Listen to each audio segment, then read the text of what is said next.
Get ready for another informative, educational, and inspirational story on one of the hottest podcasts in the world. Forget what your clock says and get comfortable. It's time for another edition of It's Primetime Somewhere with your host, J.D. Williams. Now let's meet today's guest.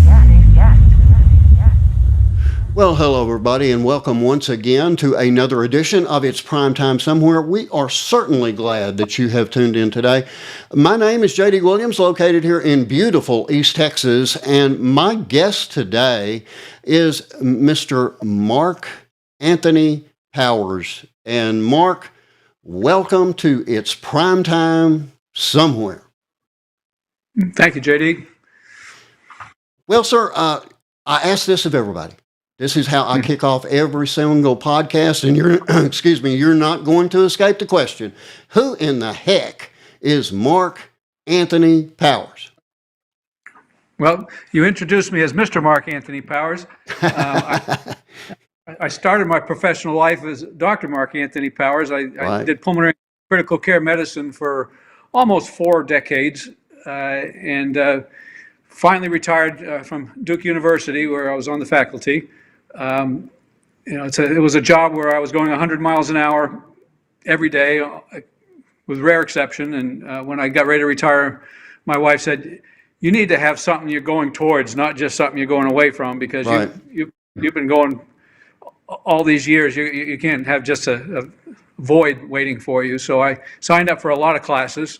We have a Lifetime Learning Institute in Durham, North Carolina at Duke, and I signed up for 5 different classes, and one of them was on writing novels.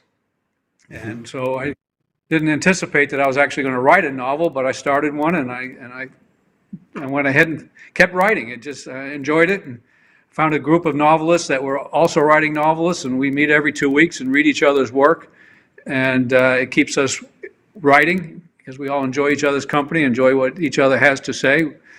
We've all developed thick skins because we don't hold back when we are telling each other what we think of their work. So it's a good, honest group of people, and helps our writing to have honest critiques.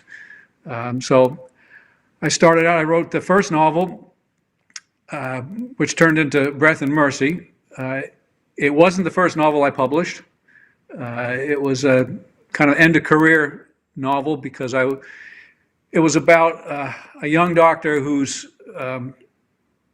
suddenly having to face life and death decisions in critically ill patients, and sort of the agonizing decisions he has to make, and some of them come back to haunt him, to threaten him, and so that's what that first book is about. I wasn't satisfied with the writing, because it was the first work, and so I kind of put it in the drawer and didn't publish it, but I kept writing and wrote a second novel, which was a sequel. And that was A Swarm in May, and that one I was quite satisfied with right away. My editor liked it. She recommended I start searching around, try to find an agent, go the traditional publishing route, and I just decided I'd just go ahead and publish it myself, and did that, and it's been well received, and I was very happy with it. It's about the same doctor 20 years later. And he's now in a position where he's supervising interns and residents in an intensive care unit, teaching them pulmonary and critical care medicine. And he has a very sick patient that's on a respirator with tetanus, because the man's never had a tetanus vaccination. He's never been to a doctor, and he's never had a tetanus vaccination.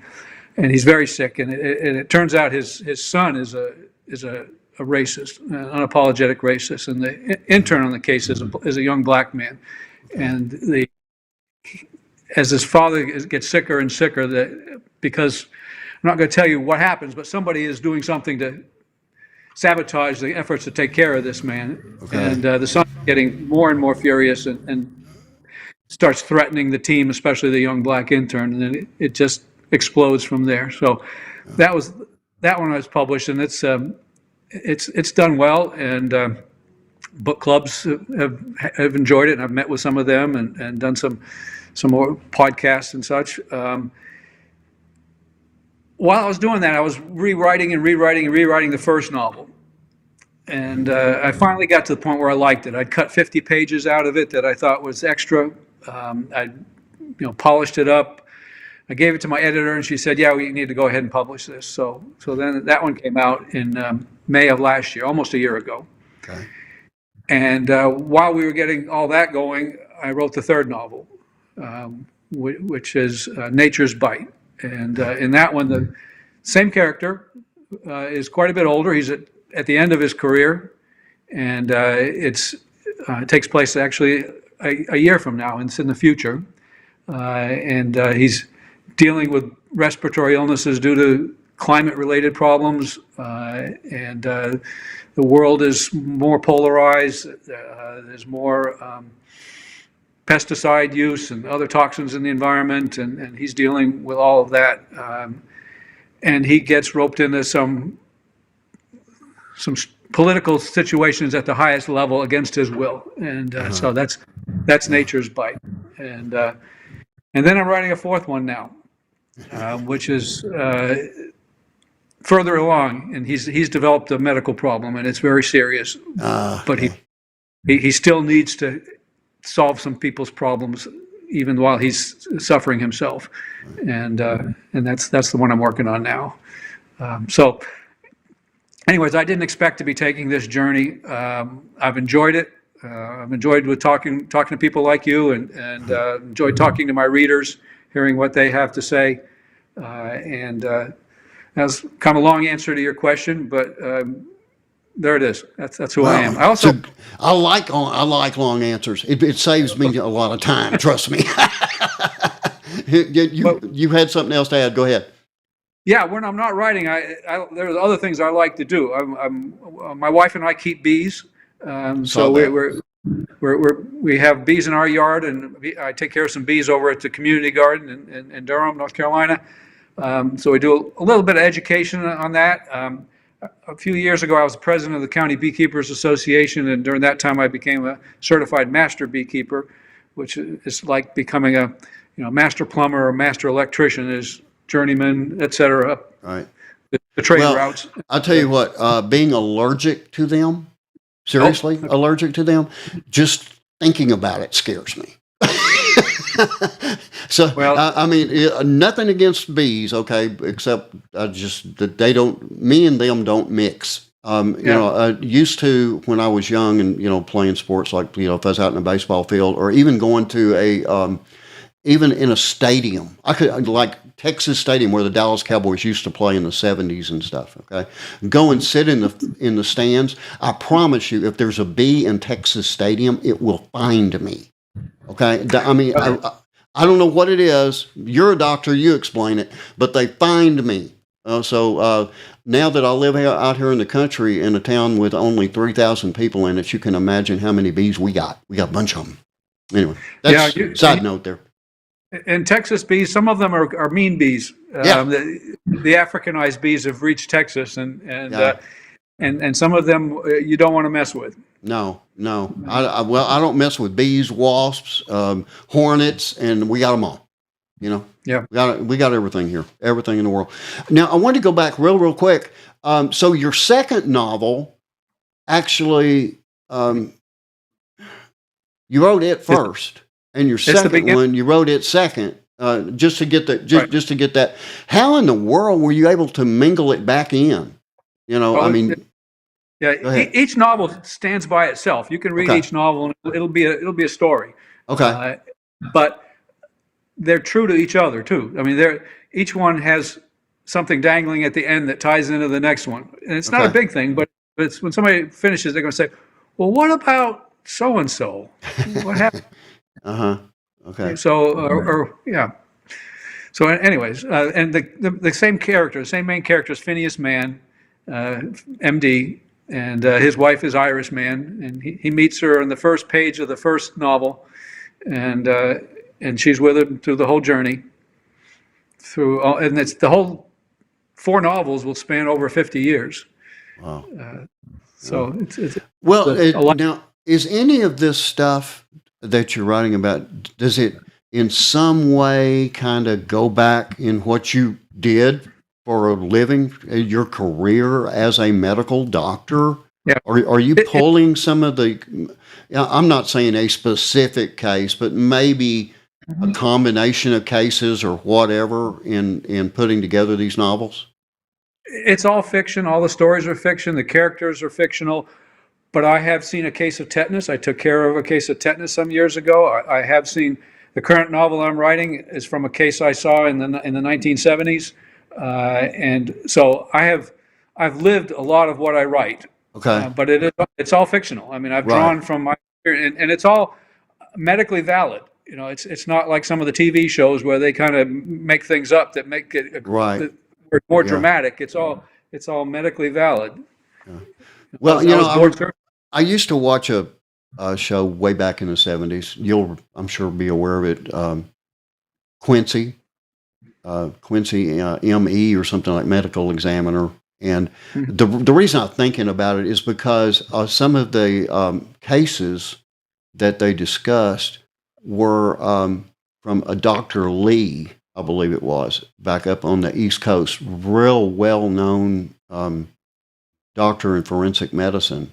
And he was a contributor to it and helped put the character together. So, it sounds kind of like you are taking not a specific case, like I said, not, where you're not intruding on anyone's privacy or anything like that, but just your experience and then taking that to a completely different level. And then that's pretty cool. That's really pretty good. Many of the conditions that I write about, I've seen. And in the 1970s, I never saw that show. I think I might have heard of it, but in the 70s, I was in school and residency. And then in the 80s, I was in fellowship and starting practice and a family. Well, and I didn't watch TV. You have quite the resume here, and that is for sure. Now, it says here that you grew up in a small town in West Lebanon, New Hampshire. What was the size of that town, by the way? Do you remember? I would guess somewhere between 500 and 1,000 people. Okay. It's a lot bigger now because two interstates now cross there, and there's a Dartmouth Medical School and medical centers down the road now, and there's other things that have come there. But when I was a kid, there was one grocery store, and it was a general store, and we knew the butcher by the first name, and there was one drugstore right next to it, and I used to go there. I used to be an altar boy, and I would go there between masses sometimes and get breakfast. And there was one library. The biggest store in town was the feed store. Yep. So I think it was a really small town. My sister's, my younger sister remembers it a little bigger than I do, but I remember it as a very small town when I was a kid. On my bicycle, riding around, going to the barber to get a haircut, or something like that. Yeah. So it was. Well, I grew up sort of like you did. I went on summer vacations, went to a little town called Lipan, Texas, and I think it had maybe 500 to 1,000 people. We had like a section of land out there, the family did, for family farm, old family farm. It was established way back in the 1800s, and it was a really, really little town. And now I live in a small town. Like I told you, about 3,000 people total in the whole town. So you can relate to a lot of that, having grown up in a small area. But you didn't stick around in any small area, that is for sure. As you went on to Cornell University, studying there, and it says that you got into Russian, the Russian language.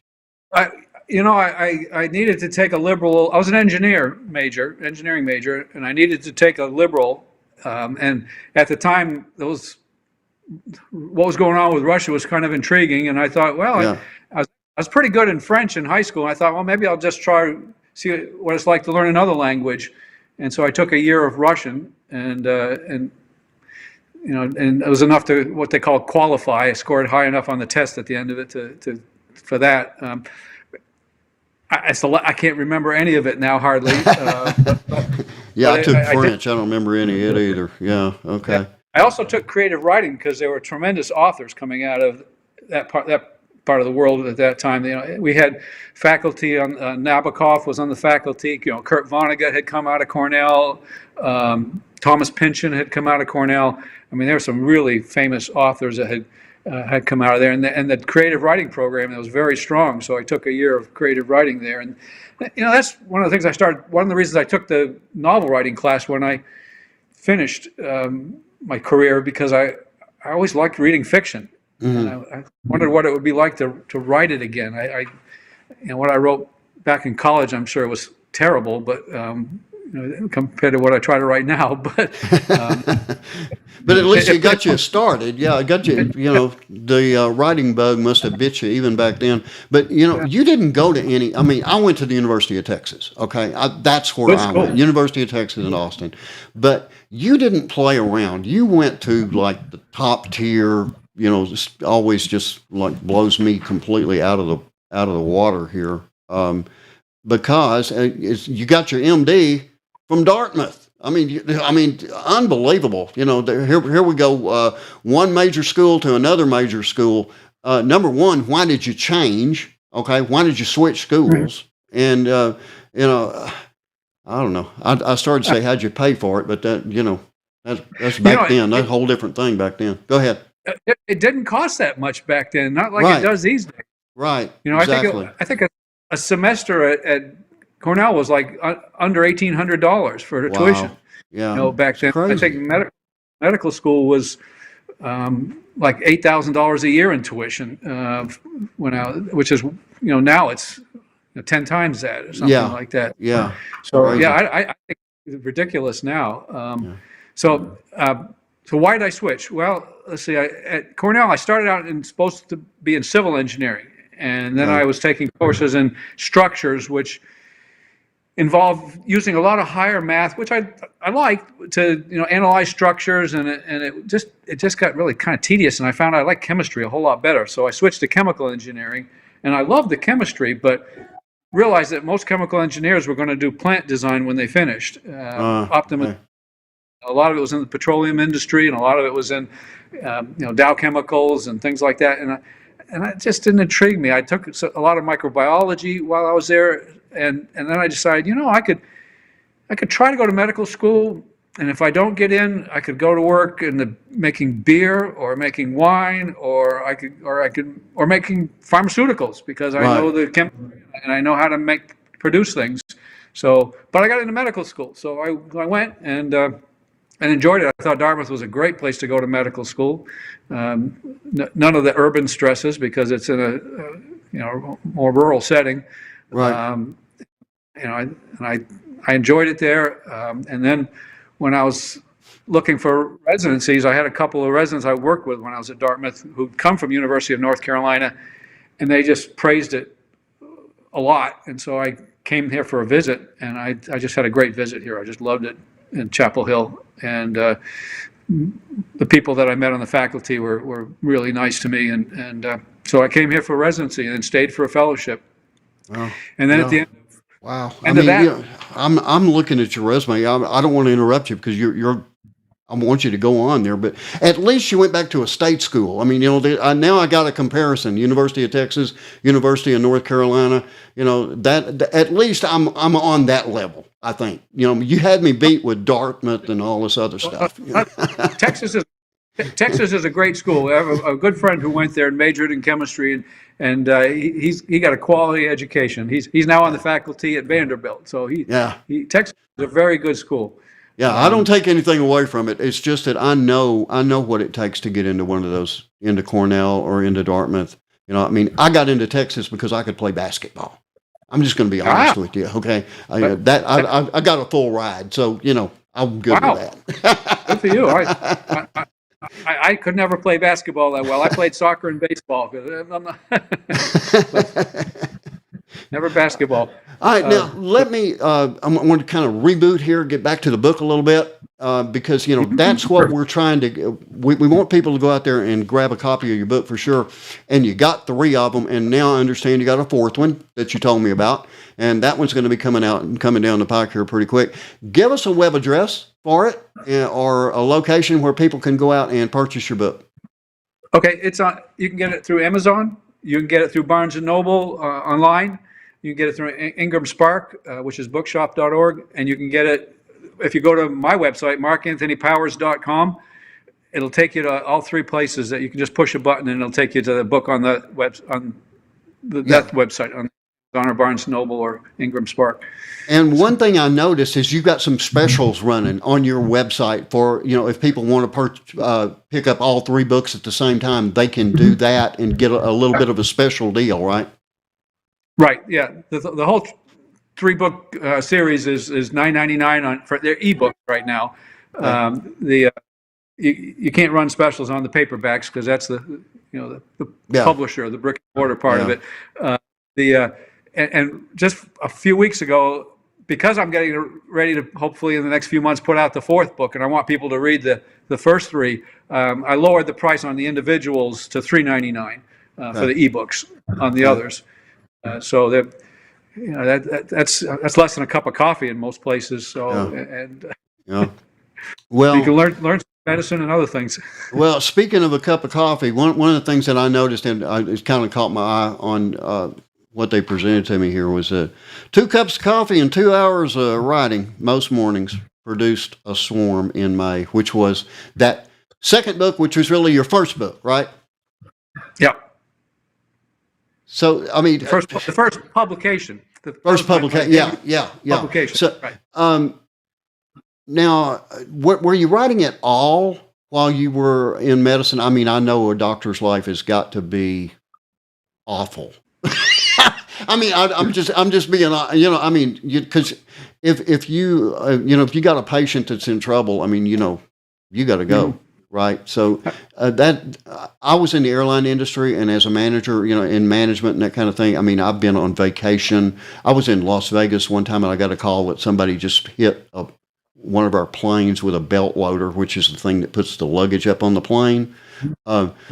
On the ramp in Dallas and was taking a plane down. I don't know what they thought I could do about it from Las Vegas, but I got that call and then I've got to deal with it. So I'm sure that you got a lot of calls all hours of the days and nights about, certain patient in trouble, so that's what I mean by your life had to be miserable because it was like mine. You're on call 24 hours a day, 7 days a week, 365 days a year, right? There were some 100-hour weeks. I bet. There were times when I worked hard all day long, maybe got home for a little bit and then went right back in and hardly slept and then worked all the next day. I mean, there were times when that happened. Yeah. And didn't have a choice. Just that's a rough life, it really is. But now you've turned your attention to a whole different thing. We'll talk about your bees a little bit, I guess, but like I said, it gives me the heebie-jeebies just thinking about them, and that's because of a severe allergy. I want to make that clear to people. I don't have bad intentions of bees. I just wish it didn't have bad intentions for me, and we'd get along just fine. Trust me. But did you have any writing during your time as a doctor, or was that just an all-inclusive? I've got to focus 100% on that. Most of what I did was clinical care and teaching. Okay. I wrote several lectures for the residents and fellows on various pulmonary subjects and critical care subjects. I wrote several papers, but they were medical papers. Not as many as a lot of people in academic medicine, because there are people who publish hundreds of papers, and I that was not my focus. My wife once pointed out that half the publications that you can pull up on the web right now have only been read by the author and the reviewers, and then saying, and few of them are cited. So they're basically saying there's a lot of extra publication on there. And every time I thought about writing something, I said, is this really going to add to the literature? And a lot of times I talk myself out of it.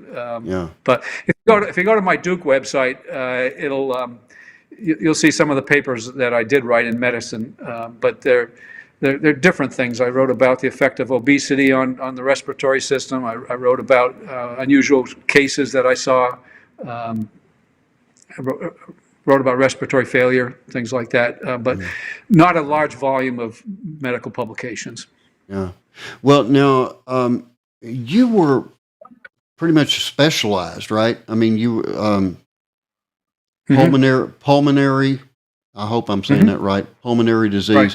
So that's a tough one. I mean, that's like a elite thing there. That's not going to Dr. Collop down here on the corner. That's up there.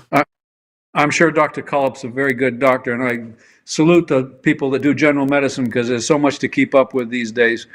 When you're a specialist, you have a narrow area you need to know really well, Right. and that's what we try to do. But when you do critical care medicine, you have to know a broad spectrum of medicine when people are at a very tough stage of it, a very Right. severe stage. Right. And I was board certified in critical care for 30 years while I was doing that, and that was probably the hardest job. I liked the pulmonary part of it at the end the best. At the beginning, when you're young, you love the excitement of the intensive care unit, but as you get up into your 50s and 60s, you start thinking, gee, I like the part where you sit back and think about a tough case, and you're not in there up to your elbows. Well, I know it has to have taken up a tremendous amount of your time. It's unbelievable, and you're to be commended for helping people. One thing that I want to learn from you, I guess, is what is the stage thing? I mean, you hear stage 1, stage 2, stage 3, stage 4, and just all these different things. But what's the average? When somebody comes in to see their doctor, it takes time for a person to know they've got a issue, right? So, what is the normal stage that somebody comes in at? And by the way, we've only got like a minute, so if you want to hold up on answering that until the second half of the show, we can do that. Well, we saw a lot of different stages for different conditions, and we could talk about some of them if you want. We like COPD or emphysema. Right. Yeah. Or something like that. That's got 4 stages by the way the literature categorizes it. And Right. we saw mostly people later in their stages that were referred by other doctors. Right. And being at Duke, we often saw people that were referred by other pulmonologists when they needed help. So we saw sometimes people who were reaching the final stages. Then we tried to, what's next? What do you do for these people? Right. So we saw the cases of asthma that were baffling, and other doctors and people were having life-threatening episodes with. Well, no, we'll get back to it right after this really quick break with the second half of It's Prime Time Somewhere. Attention podcasters, influencers, media personalities, content creators, and aspiring or existing radio personalities. KRRB Revelation Radio now offers the opportunity to broadcast or syndicate both new or existing shows to all 50 states and more than 160 countries around the world. And if you currently operate a radio station, we offer you the opportunity to add several popular shows in virtually every genre for broadcast on your station. Choose programming from 30 minutes to 2 hours, with each internationally syndicated show adding quality content sure to grow your listening audience. We even have excellent optional services to help you promote your show or station. These services are not only designed for audio use on the radio, but also include tools for use on social media, even YouTube. For more information, visit www.revelationradio.net or email the Ustreamit LLC Broadcast Network at office@ustreamit.net today. And welcome back, everybody, to the second half of It's Prime Time Somewhere.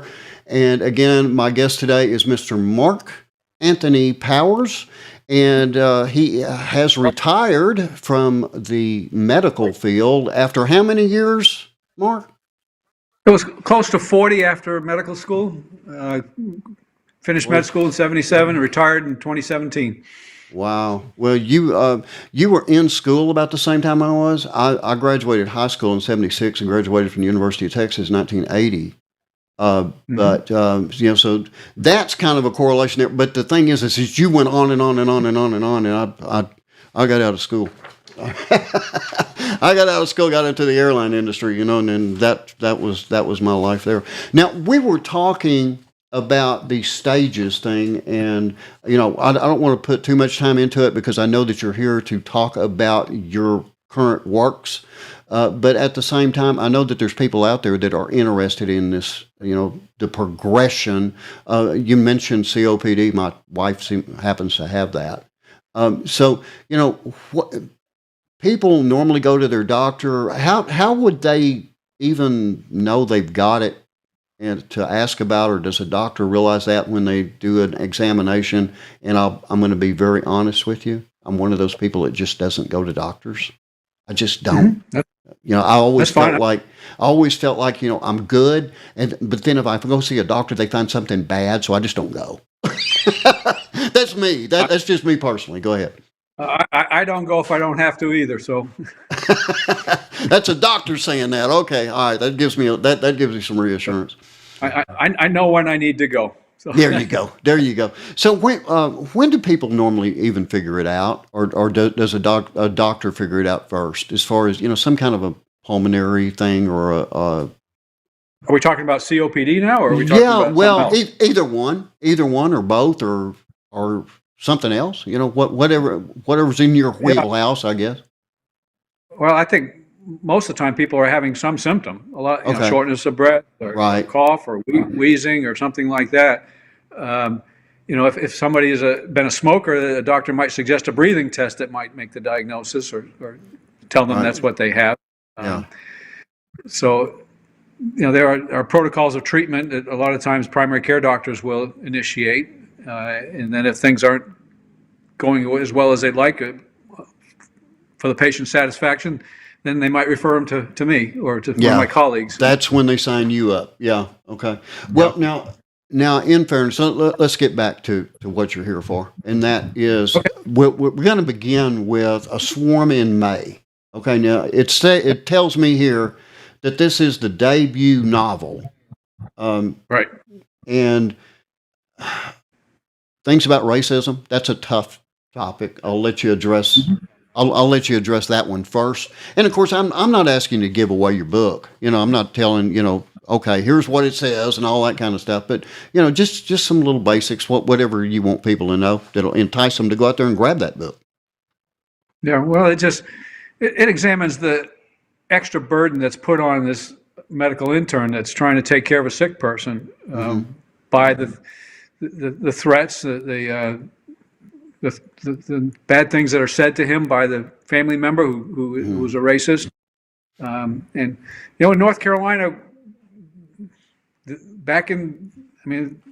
still there some, and it's been here for a long time. And so I thought it was worth writing about. I wrote about it before I wrote the book before George Floyd was murdered, and that. It talks a lot about some things that happened during the Jim Crow era when all the statues went up to people that the daughters. We had our share of racist stuff down here in Texas, no doubt about it. And I was coming up in the 1960s, going to school back then. Actually, I had never seen an African American black person. I'm not trying to, I don't know the proper politically correct way of saying it, but I had never seen I'd never seen a black person in my life until I went to junior high, and I attended the only school in that particular town that I went to that integrated. So we had all the black students coming. It was like a caravan of buses that came in. So I understand what racism is all about. I understand also that if people will just leave their kids alone and let the kids come together and be together, you'll be all right. I mean, that's really, that's really the truth of the matter. One of my very best friends was black, and we had this conversation, I believe when we were still in junior high. If not, it would have been in high school. And I told him how scared I was when I first saw him. And he said, "You think you're scared? We were terrified." That's so much for that. I am not a racist. I do not. I'll fight it as much as I can. And again, I think if parents and communities and stuff would just leave people alone and just let the kids get to know each other and play with each other, we'd solve all these problems real quick. That's my perspective on it. Yeah. It also talks a little bit about the whitewashing of American history. What the black intern's fiance is writing a PhD thesis on the Wilmington Massacre. I don't know if you've ever heard about that. Wilmington, North Carolina. It was an integrated community in 1898 with black and white people that were on the city council and mayor and the newspapers and the politicians and the red shirts came in and just with a Gatling gun and cleared the town and took over and that's not known a lot about in history. So I talked that entered into that novel. So it looks at that. It also has a lot of family stuff in it because the son is finding out stuff that his father went through back in the book Breath and Mercy, and from the internet. And so it talks a little about the internet. It talks about families dealing with stress that they're going through, and there's also baseball in it. Yeah, because the kids I saw that. Yeah. He's a pitcher on the Little League baseball team, and the main character, the father, is his father, who is drafted in sort of frequently as an assistant coach, and there's some drama in a baseball game. So it got a lot of stuff. I used to coach Little League baseball and played baseball when I was growing up, and actually in my 30s I played on a Roy Hobbs team, which is an over 30s team, which was a lot of fun. So I brought that in because I enjoyed it and I thought it added to the story. And of course, the fact that the first character you meet is the guy with tetanus and never had a vaccination. So it talks a little bit about the year is set in the year that the anti-vax movement started. In 1998, that's the year the book takes place in, and so it talks a little bit about the origins of that. So it's got some messages, but it's also got, I think, a pretty riveting story, and it builds until the climax, and so I think people have enjoyed it. And, well, let me ask you this: you said that Breath and Mercy, that was was supposed to be the first one, right? Yep. Okay, and so why didn't you publish it first, or why didn't it go out first instead of the other one? I mean, you said you weren't happy with it. I understand that, but why didn't you just concentrate on that? Why did you jump to another one? You just want a fresh start, or what? Because I was writing continuously, and so I'd written The Breath and Mercy, and I'd put it aside because I didn't think it was ready for publication. And meanwhile, I'd written A Swarm in May, and my editor said it was ready, and it felt like a book that would be a better introduction to me as a writer. Okay. Because it takes place over 1 month. It's got a crisp story. There's a lot going on, but it has your traditional Hollywood story arc. It builds to a climax, and Okay. I won't say what it is. I was just curious. I was just curious. I mean, I'm not a writer. Obviously, I'm a talker. And so I'm always interested in how an artist, and an author is an artist, how you guys come up with this kind of stuff. And how long did it take you to you wrote Breath and Mercy?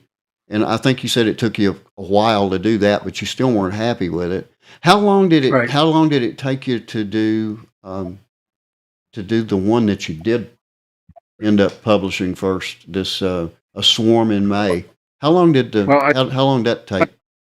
I did finally get happy with Breath and Mercy. Yeah, obviously you got it out there now. Yeah, okay, go ahead. I probably had to rewrite it 20 times before I got it where I wanted it. But you got it. You'd be surprised how much work can go into writing a book. I mean, you don't just sit down and type 2 pages a day for 150 days and you got a 300-page book. That might be your first draft. Yeah. But so each one of my first drafts took a year. Okay. And then there's the editing. Well, there's the workshopping first, where other writers read it with you and give suggestions, and then it goes to the editor, and then there's the editing, Right. and then there's a whole publishing sequence that happens.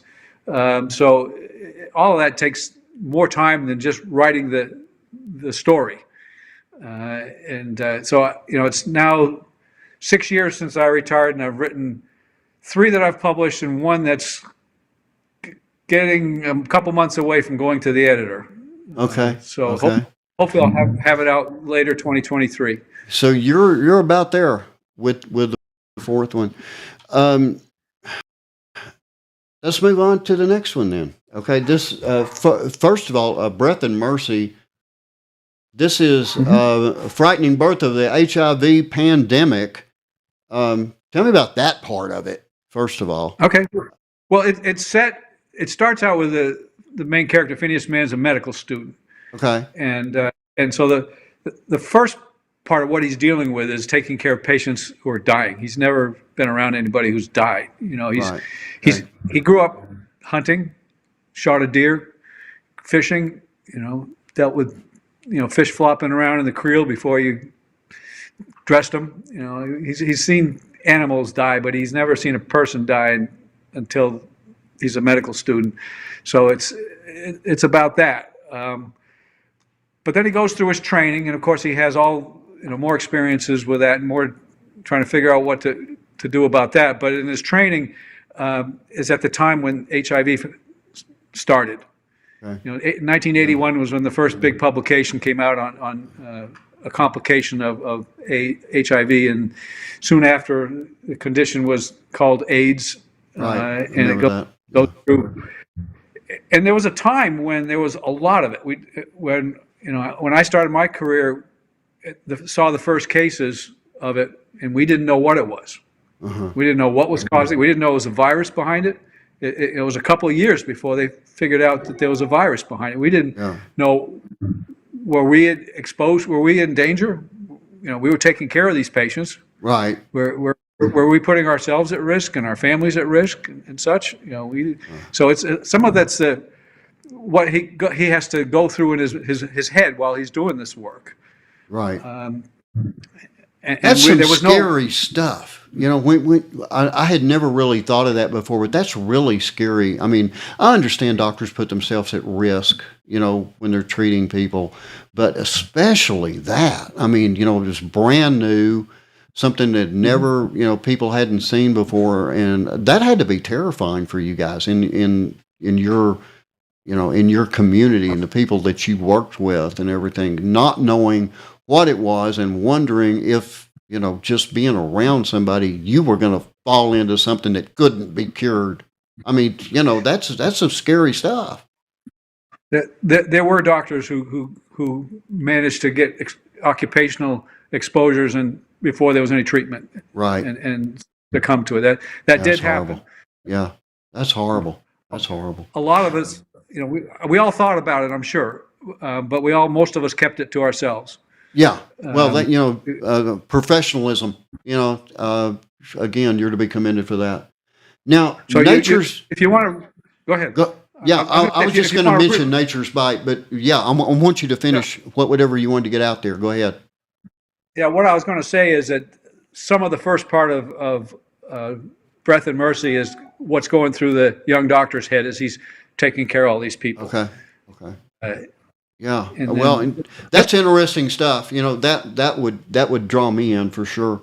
Now, Nature's Bite, I'm looking at a picture here, and people that are watching this presentation in video form, I'm showing you that cover on the screen right now. Now, this is the cover is what's got me. I'm going to let you explain this a little bit, okay? The cover's what got me because it looks like we got a picture of the White House and a tornado is right behind it about to take it out. So I'll let you explain that a little bit. Well, I have a wonderful cover artist. Yes, you do. Constellation Book Services does my cover for me.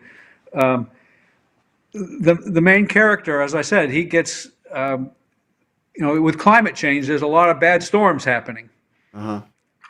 And this takes place over a summertime when there's hurricane after hurricane after hurricane that's hitting North Carolina and other parts of the southeastern United States. And they hit Texas too. Oh yeah. Been through it. Where we live is the Cape Fear River comes up from Wilmington, and we call that Hurricane Alley because it seems like that's where they want to focus. And so they're pretty bad during this summer that the story takes place in 2024, and they're knocking out power right and left, and so they're dealing with that. But the main character, again, he's 70 now, and he's kind of winding down his career, and part of what he's doing is he's doing some clinical trials. He's studying a new drug that's not yet been released for taking care of asthma. And climate change doesn't just affect the weather; it affects people's health. And there are a couple of conditions that it talks about. One of them is asthma, and he's having seeing more difficult patients with it. But the other one is a condition called alpha-gal syndrome. I don't know if you've heard of that. Never heard of it. No. Being from Texas, you probably have seen a Lone Star tick. Oh yeah, I've seen about every tick there is. Yeah, go ahead. Yeah. Lone Star ticks carry alpha-gal syndrome. Oh, okay. They can cause it. If they bite you, they can make you allergic to mammalian meat. Anything, basically, any meat that has fur associated with it, you can become allergic to. So you can become allergic to I can't have that happen. I cannot have that happen. No. Right. So no. you don't want to be bit by a Lone Star tick then. No, I do not. I do not. Anyways, that condition figures into this book prominently, Okay. and so Phineas is involved in the study of this new drug, and as I said, he gets sucked into intrigue at the highest levels, and I won't say who or what. Well, it just tells me here that it begins with Marie Porter, a young doctor with a hidden past. So now you got some intrigue that goes into it right off the top. You were talking about hurricanes and that kind of stuff. I lived, one time I was stationed down in the Houston area in the airlines, and we had a hurricane come up, and I was brand new.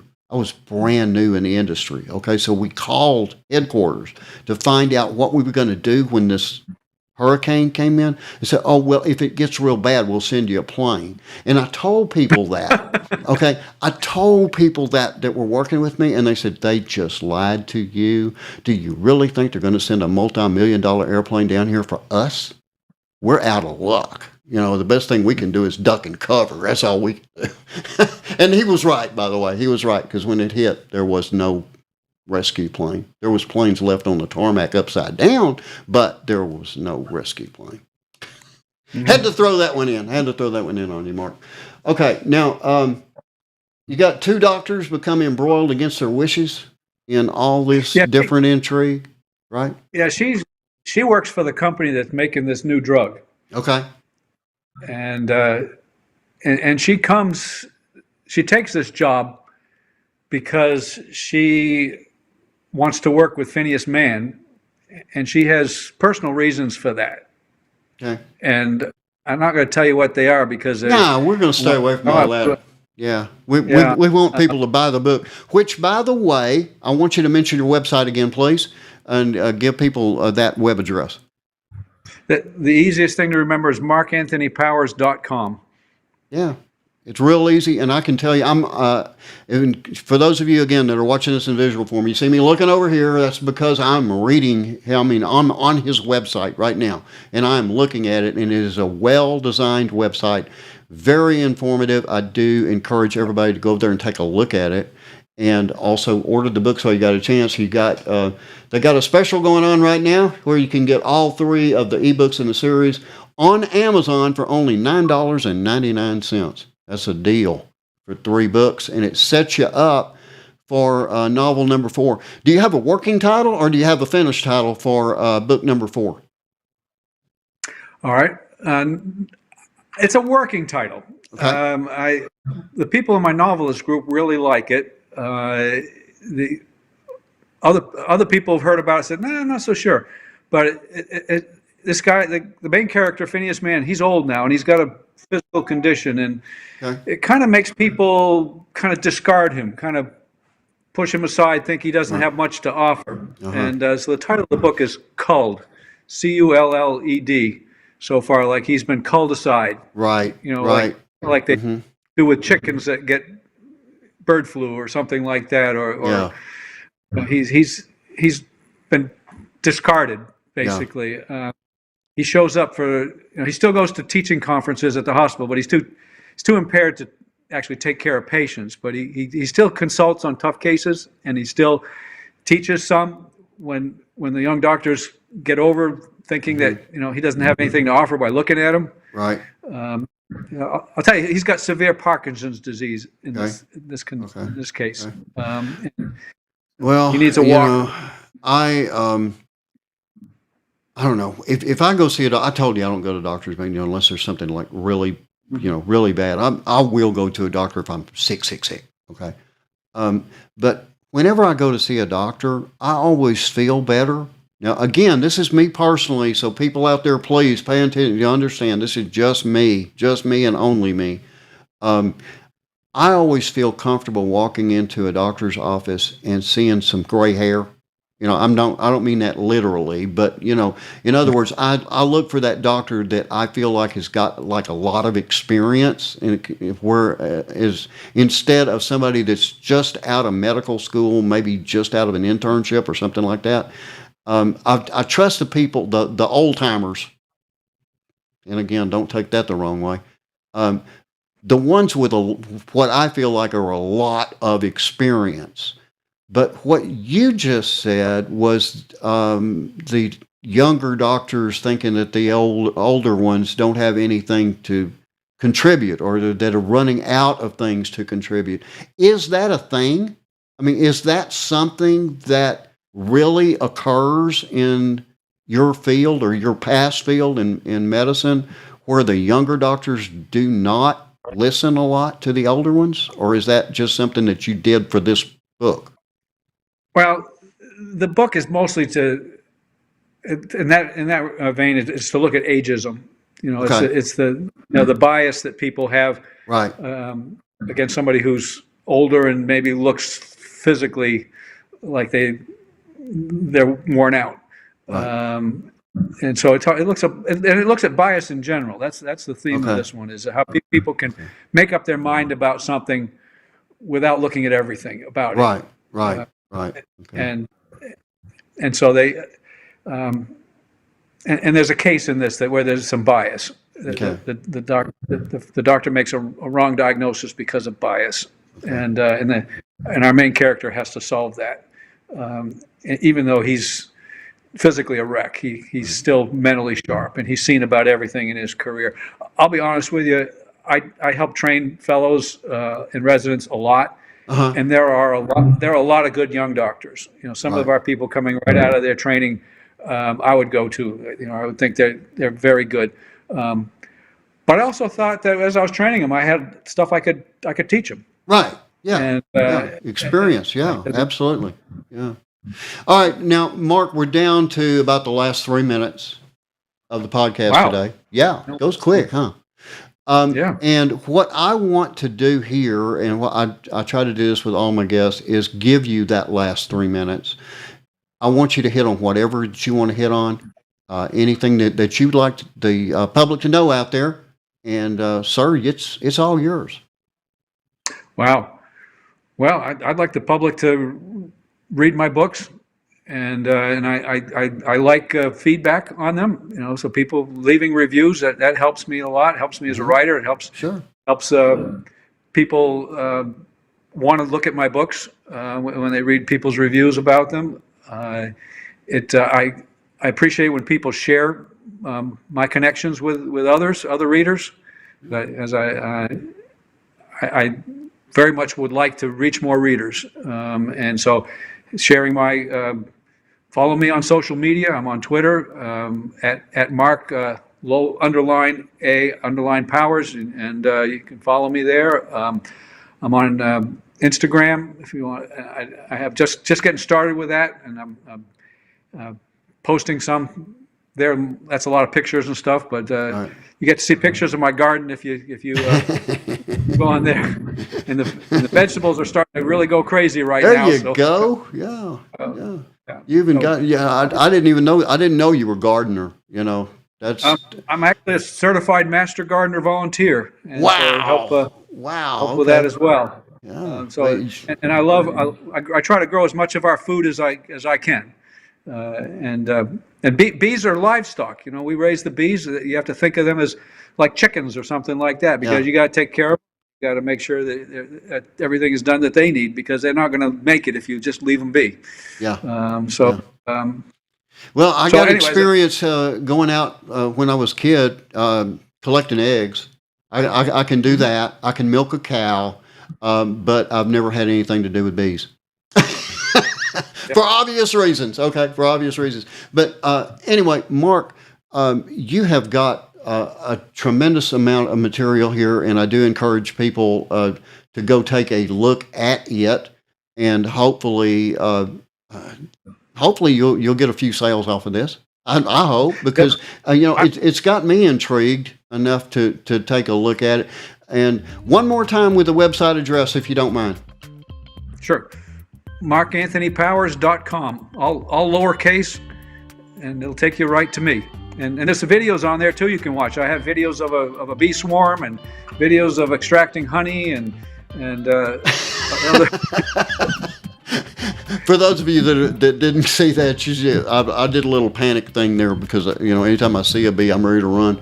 But anyway, Mark, I do appreciate you being on It's Primetime Somewhere, and I wish you nothing but the greatest success with your books and with your new career. You've closed out one chapter medically, and you're in a completely new one. Thank you again, sir, for being on today.